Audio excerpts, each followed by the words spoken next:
रोते हो कब तुम हो, याद हमारे जब आते हो, याद हमारे जब आते हो। रोते हो कब तुम हो, याद हमारे जब आते हो। रोते हो कब तुम हो, याद हमारे जब आते हो।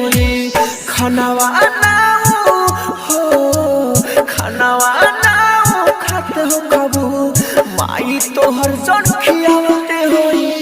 रोते हो कब तुम हो, याद हमारे जब आते हो। कंचन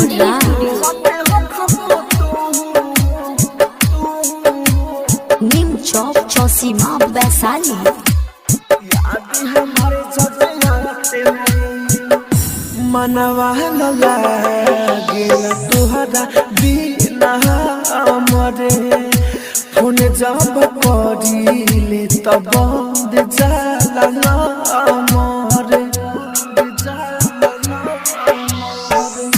मनवा न लागे तुहरा बिना हमरे, फोन जब करीले तब बंद जाला ना हमरे।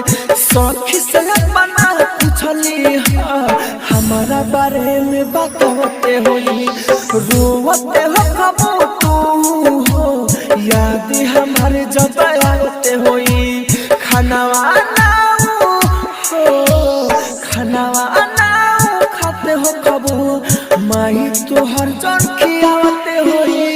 रोते हो कब तुम हो, याद हमारे जब आते हो। धमाकेदार प्रस्तुति नीम चौक चौसीमा वैशाली।